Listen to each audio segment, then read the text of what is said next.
Eh, Terima kasih Bang Moris. Saya apa ya? Setelah saya baca, saya pikir tudong ini sebuah komunitas atau sebuah apa gitu.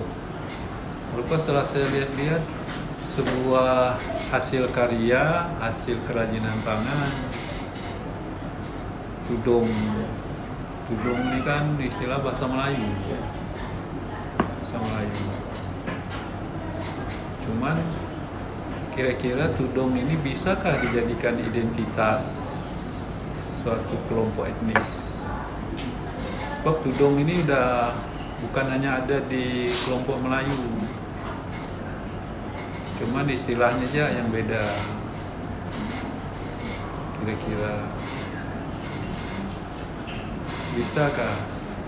Apa memang adakah kampung tudong itu? Ada Prof di apa? Sebelumnya saya pergi ke situ sebelah Kampung Caping itu. Nah, saya tanyakan apakah sama dia dengan Kampung Caping? Ternyata berbeda. Dia ketua komunitas ini bilang ini adalah Kampung Tudong. Mereka menyebut komunitas mereka Kampung Tudong. Dan itu sudah identik dengan mereka.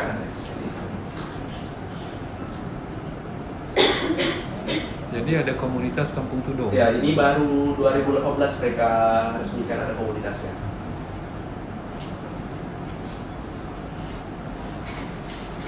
Nah, lalu apakah masyarakat itu semuanya menghasilkan tudong? Rata-rata yang orang-orang tuanya ini ikut terlibat komunitasnya untuk membuat tudong karena masih ada permintaan-permintaan dari luar untuk memasukkan tudong itu. Sebab kalau udah disebut identitas itu kan melekat ke masyarakat. Ya, jadi kemana-mana mereka tuh pakai tudong. Melayu di situ pergi pakai tudong, kemana pakai tudong, inilah identitas kami. Kalau dia cuman hanya sebuah benda kemudian disimpan di dalam ruangan, itu saya kira tidak bisa dijadikan identitas. Kenapa itu dijadikan kampung tudong? Karena situ penghasil tudong. Itu aja sebenarnya. Saya rasanya kan saya tidak setuju dengan judulnya tudong ini sebagai identitas. Saya lebih setuju ini adalah kerajinan tangan. Kerajinan tangan masyarakat di situ. Dulu kerajinan tangan ini masih belum ada nilai ekonomisnya, masih belum ada nilai estetisnya, cuma digunakan orang untuk menutup makanan di meja. Sekarang akibat perkembangan zaman, ternyata nilai tudong ini berubah. Ada nilai estetika, ya. Setiap wisata nilai estetika ini mungkin tudong itu udah diberi ornamen, dikasih warna apa aja, ini kan nilai estetika menarik bagi wisatawan untuk memiliki, lalu dipajanglah di rumah misalnya, ya. Nah, kemudian ada nilai ekonomis. Dulu tudong ini hanya digunakan untuk nutup makanan. Sekarang karena sudah terkenal dengan berbagai variasi, ada nilai jual. Yang dulu udah laku sekarang dijual misalnya 100.000 misalnya, nilai ekonomisnya udah ada. Nah, jadi itu saya lebih cenderung bagus cuman mengupas tentang kerajinan tudong, nggak usah pakai etnografi ini susah, menggambarkan 5 kerangka etnografi itu susah. Bagus itu aja, biar mudah, biar gampang gitu. Kerajinan tudong. Memang namanya tudong, ada enggak tudong lain lagi? Tidak ada. Cuman tudong, kerajinan tudong. Tudong itu dah merangkup kayak penutup makanan lalu penutup kepala gitu. Jadi istilahnya tudong ini penutup. Berarti nutup kepala itu bukan lagi tudong, tanggoi. Kalau istilah ini, tanggoi, topi. Nah, jadi Jadi kerajinan yang dihasilkan mereka apa aja? Yang untuk tudung saji. Tudung saji. Apalagi? Tudung tuh ada dua macam, Prof. Ada tudung yang untuk hiasan, dan juga ada masih juga mereka tudung untuk menutup kepala yang masih digunakan petani, itu masih menjadi tudung yang dibuat kecil-kecil digantung. Ya. Nah, itu di Ngabang ada tudung seperti itu dikasih. Itu tudung nggak namanya itu? Tudung. Nah, jadi model kerajinan tangan, nah ini mengidentifikasi apa kerajinan tudung yang dihasilkan itu sebenarnya, bagaimana cara membuatnya, bahannya apa gitu. Itu lebih nyaman, lebih ringkas daripada kau menggambarkan etnografi ini. Teorinya pakai apa? Marvin Harris kan? Marvin Harris.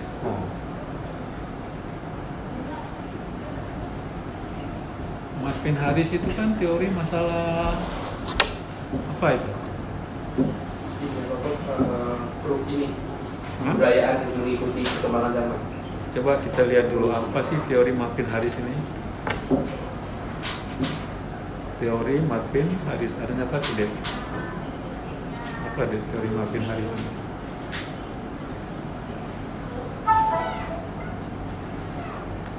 Marvin Harris. Kita lihat kira-kira bisa enggak? Seorang antropolog Amerika dikenal dengan teorinya tentang materialisme budaya.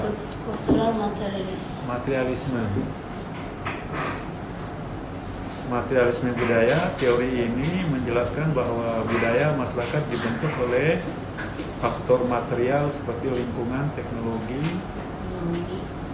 dan ekonomi. Harris mengatakan bahwa budaya bukanlah hanya sekedar kumpulan nilai, norma dan tradisi, tapi juga dipengaruhi oleh faktor-faktor material yang ada di sekitar masyarakat. Dia mengidentifikasikan beberapa prinsip dasar materialisme itu, prinsip infrastruktur. Bisa atau enggak? Tapi kalau Marvin ini lebih ke ekologis loh dia. Kayak misalnya contohnya sapi itu untuk membajak sawah, kemudian dia menghasilkan susu. Nah, kotorannya digunakan untuk pupuk. Nah, jadi dia runtutannya seperti itu. Nah, kira-kira tudung ini secara fungsional itu seperti apa? Jadi dia ada nggak setelah dia jadi tudung, atau bahan-bahan tudung ini bisa digunakan untuk yang lain? Selain digunakan untuk saji makanan, untuk kepala gitu. Ada fungsi lain. Ada enggak fungsi fungsional lain, ada enggak?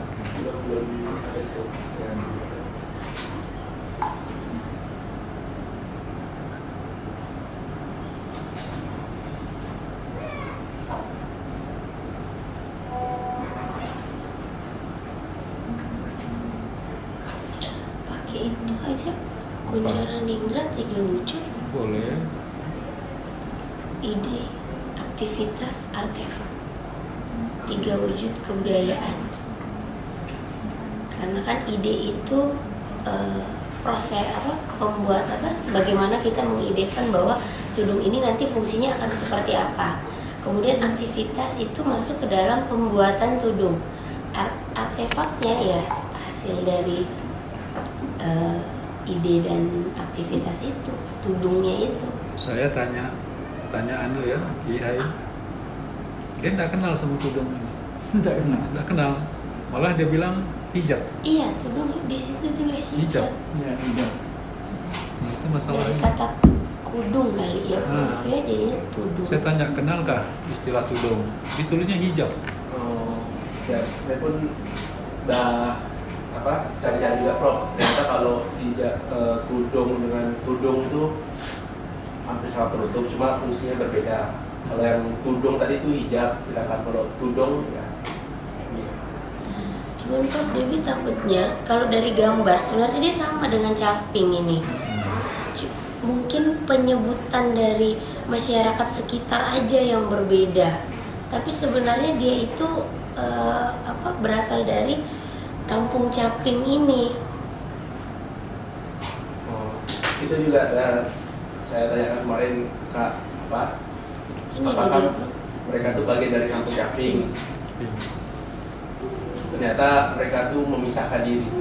Nah, berarti kan penyebutan tudung itu berdasarkan masyarakat setempat aja, bukan jadi identitas masyarakat. Kalau identitas masyarakat Melayu kan harusnya holistik, menyeluruh, dia semuanya mencakup. Tudung.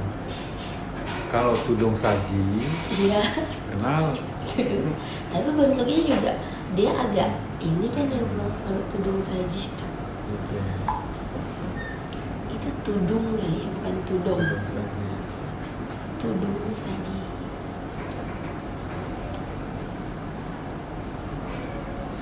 Nah, tudung saji itu kan istilah Jawa sebenarnya. Tudung, namanya beda U dan O, tudung gitu. Nah, ini tudung saji. Nah, ini tudung. Nah, ini gambar pun seperti itu, sama seperti itu. Cuman mereka ini kan terbuat dari rotan ya. Nah, Oh, rotan yang daun dimasukkan mengkoang. ini bro. Dari apa? Daun mengkoang dengan rotan terus. Rotan. Nah, ini gambarannya Afdan nih. Coba ini. ada enggak dibuka? Coba buka. Ada enggak? Gambar tudung kamu Gambar coba. tudung. Nah, Agak di-zoom kan, coba di-zoom bisa. lancip ujungnya, caping kayak caping. Nah, ini kan kayak ada bentuk caping gitu. Itu kan istilah caping. Kalau di daerah pedalaman, tanggoy namanya. Tanggoy kan? Tapi Tanggoy beda ini dengan- ada tanggoy yang lebar, ada tanggoy yang orang kota bilang kan topi. Ini kan digunakan masyarakat pedalaman kalau dia pergi, istilahnya pengganti payung mbak ini, pengganti payung bagi mereka. Ya. Jadi, saya lebih cenderung ke masalah kerajinan ya. Bisa juga digunakan 3 wujud kebudayaan itu tadi. Lebih ke spesifik ke kerajinan ya, Bro. Kerajinan tangan,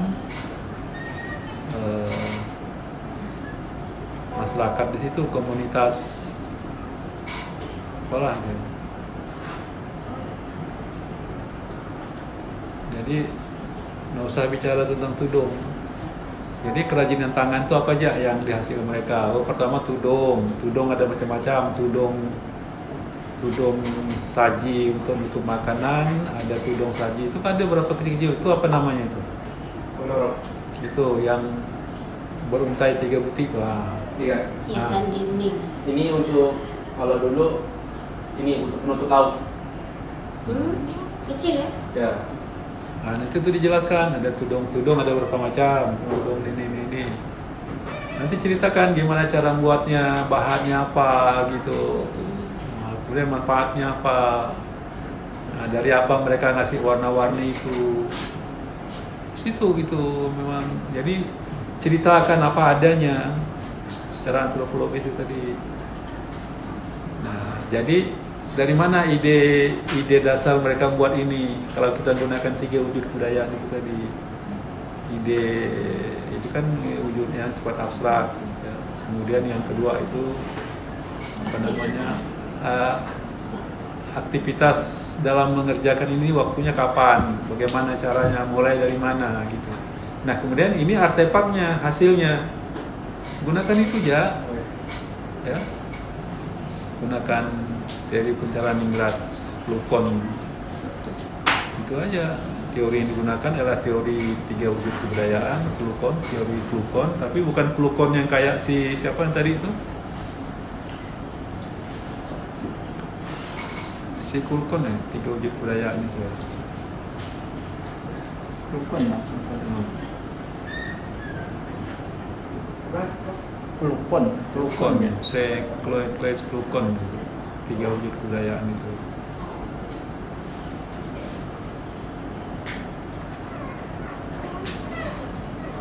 Jadi tradisi juga bukan ini, disebut komunitas juga tidak cocok gitu.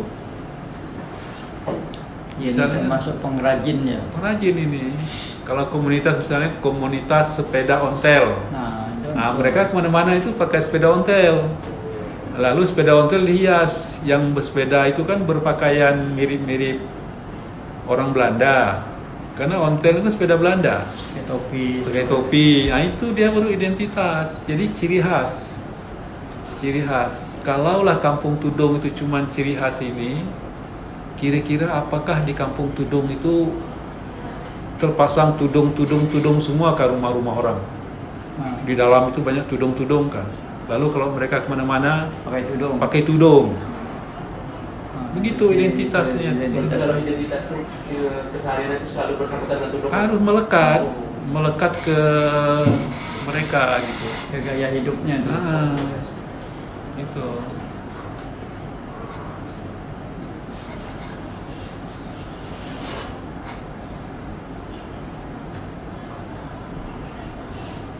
Jadi itu sebenarnya kalau udah ada komunitas identitas kan ada ciri khas mereka apa gitu. Wah, itu menggambarkan itu.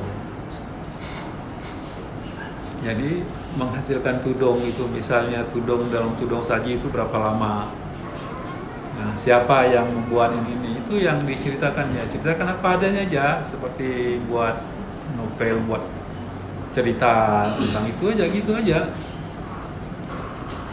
Ya. Bahan dari mana. Nah, jadi ada beberapa model gitu. Model. Nah, barulah nanti diceritakan terjadi perubahan fungsi. Iya. Dari dulu itu cuma berfungsi untuk menutup makanan, untuk menutup pala, tapi sekarang sudah berubah memiliki nilai estetika dan nilai ekonomis. Nah, nilai estetika itu disebutkanlah tudong itu tidak hanya dibuat asal-asal, tapi dikasih motif, warna, sehingga ada daya tarik. Nah, daya tarik itu berarti banyak peminat pembeli akan kerudung itu untuk dijadikan hiasan. Itu kan nilai estetikanya, nilai ekonomi. Dulu tudung ini dah hanya dibuat dalam tudungan saji, orang dah ada mikir dikasih apa-apa. Sekarang itu sudah dengan laku, dengan berbagai motif kan ada nilai jual. Jadi ada dua, nilai estetika dan nilai ekonomi. Itu ya sebenarnya. Daripada kau bahas tentang etnografi itu lebih susah. Ini yang disalahkan. Dan itu tidak kena juga kalau mau di etnografi kan. Terlalu panjang itu tanya pada etnografi. Kemarin waktu bimbingan tuh ndak dengan Bu Dwi ndak di. Dia menyarankan apa? Suruh etnografi. Hah? Suruh ambil etnografi. Etnografi itu tahu ndak? Gambaran tentang, bisakah menciptakan gambaran tentang tudong ini dari segi etnografinya? Siapa etnis pembuatnya? Sejarah tudong. Sejarah. Kenapa dia dibilang tudong? Kenapa dibilang tudong? Kemudian terkait bahan-bahannya juga. Bahannya. Jadi semua banyak itu.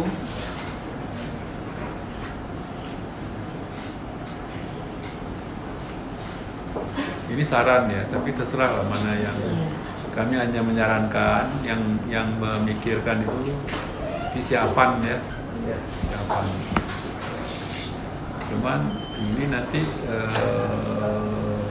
konsekuensinya terhadap lambat dan cepat dalam membuat tulisan ini, karena kalau sebuah judul itu tidak sesuai dengan kan, jangan sampai judulnya seperti ini nanti isinya tidak sesuai gitu. Nah, itu yang jadi masalah. Takut nanti pas ujian nanti dibaca oleh pembahas kok tidak sesuai antara judul dan isi, daripada dirombak total disuruh terjun lagi ke lapangan. Nah itu yang perlu dipikirkan. Kita cari jalan tengah bagaimana nanti antara judul dan isi itu tidak ada masalah gitu.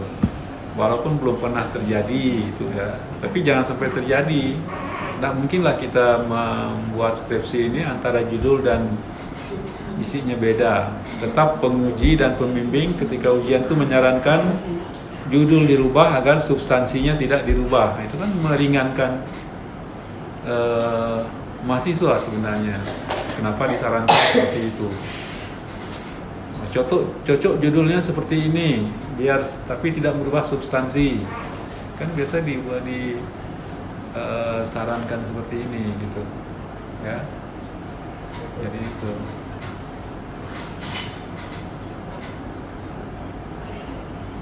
Saya kira terkait teknis, latar belakang, metode, saya kira sudah lazim lah yang gunakan. Tadi pakai pakai spreadly ya supaya. Iya, etnografinya seperti Iya. Ini pun susah nanti gimana cari tema budayanya gitu. Yang terakhir itu tema budaya. Ini survei ini seolah berurutan bahannya tuh, merangkaian gitu. Domainnya seperti apa, taksonominya seperti apa, komponensial seperti apa. Nanti masuk ke tema budayanya. Jadi itu. Kalaulah disarankan seperti tadi itu, yang lazim kita gunakan ya 3 jalur itu. kalau etnografi pun mungkin lebih kepada pengrajinnya. Etnografi pengrajinnya. tudungnya. Jangan tudungnya. Kalau Bisa. etnografi, Jadi jangan cerita tudungnya, tapi pengrajinnya pengrajinnya. bisa. Etnografi pengrajin tudung, jadi bukan tudungnya. Fokus perhatian bukan tudungnya gitu. Jadi segala macam bentuk aktivitas yang dilakukan si pengrajin itu yang kamu gambarkan, sehingga dia memilih untuk membuat kerajinan tudung. Kalau itu bisa. Iya kan, Bro? Kalau cuma tudung ya Iya. susah. Kalau cuma gambarkan Nah, etnografi kerajinan tudung. aja dia, seni, kesenian, kerajinan tangan. Seni.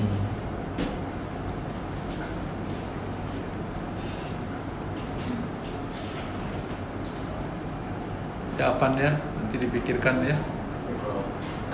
Jadi itu.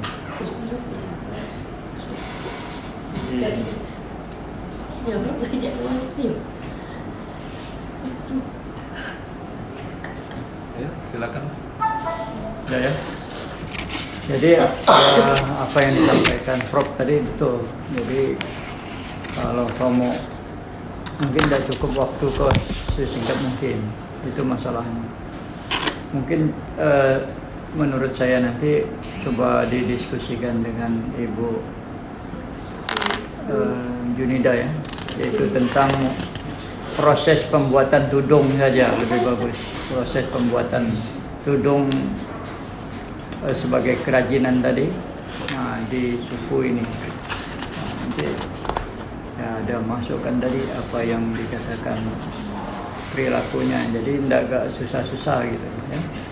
Nah itu sebagai tambahan. Kemudian saya lanjut pada Ibu atau Kak Indonesia. Silakan Pak. Baik, terima kasih Pak Muklis, Prof. Arkan, mohon izin. Afan. Nah, tadi Prof ngasih masukan nih, tadi udah diskusi juga sama Prof. Jadi kayak itu beberapa masukan dari kami pembahas. Cuman sekali lagi ya, tergantung nanti arahan dari pembimbing juga. Nah, yang tidak kalah penting juga di latar belakang itu, karena tadi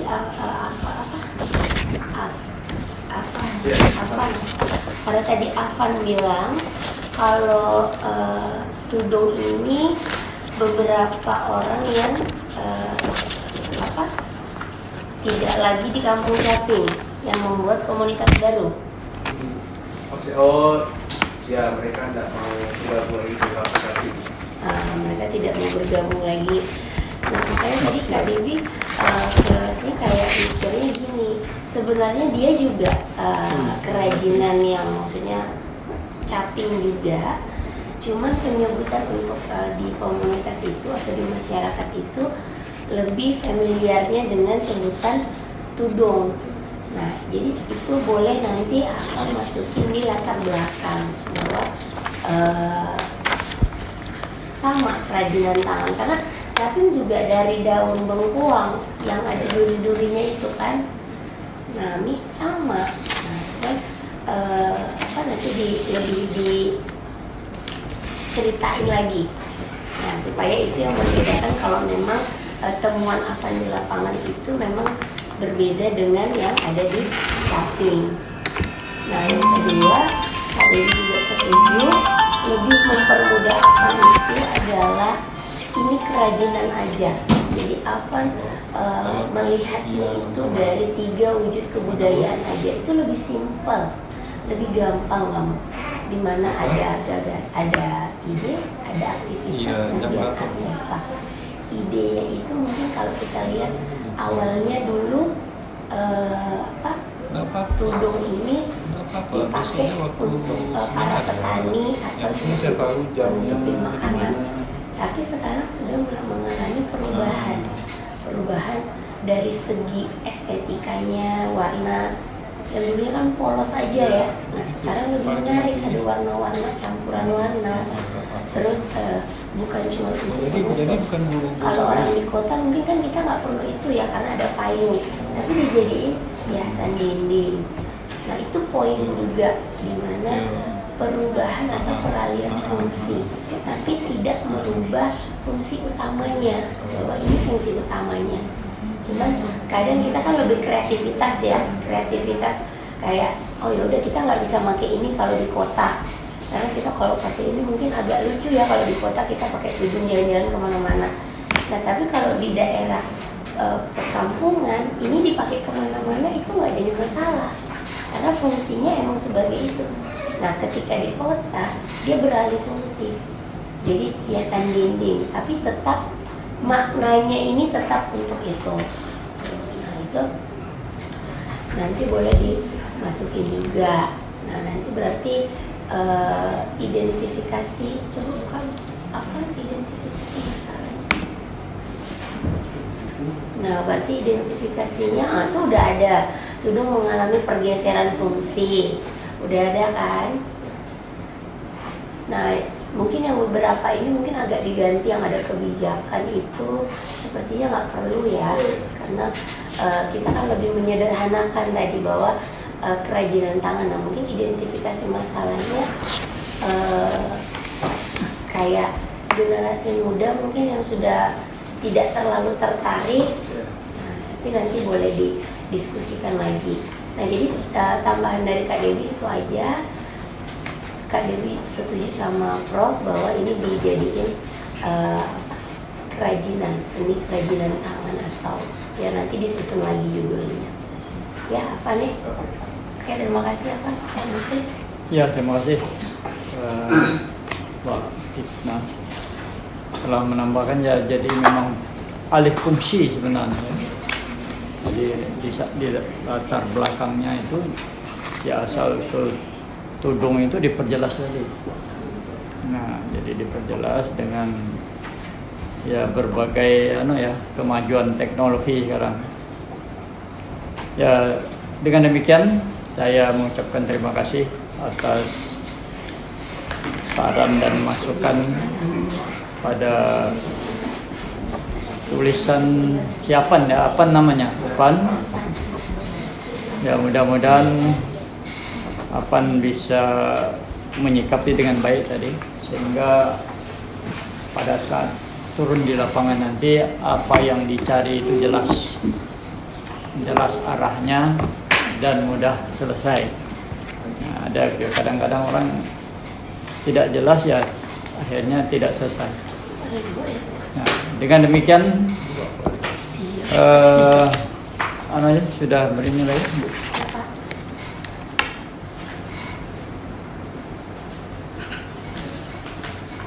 Seminar ini nampaknya bisa dilanjutkan Pak. Nah, seminar ini kesimpulannya bisa dilanjutkan mungkin Ini Pak nanti nilai. kalau mau minta. Nilai Bapak kan? Lebih itu. Saya belum ada kartu asnya belum ada ke saya. Iya kan? Oh, entar. Kembali berapa Bapak? Berarti ini masalah. Satu as nama. Satu as nama kan. Ya nanti menunggu ya, apakah Dewi Surti Junida juga ikut andil dalam ini. Saya tidak bisa kan, karena kalau saya menyimpulkan dia marah nanti kan susah. Nah, jadi kita kompromi saja. Apakah hanya kami bertiga sudah aman, tapi mari kita upayakan ada kompromitas untuk keberlanjutan Anda di masa yang akan datang, karena bisa saja hari ini menjadi permasalahan Anda dengan beliau kan. Nah, dengan demikian ini yang dapat saya simpulkan. Pertama, kesimpulannya Anda bisa melanjutkan tulisan ini. Yang kedua, saya mengucapkan terima kasih atas kebersamaan tim pada hari ini dapat melaksanakan tugas dengan baik. Dan akhir kata, wabillahi taufik wa hidayah, sidang atas nama Afan Media Yanto dinyatakan secara resmi ditutup.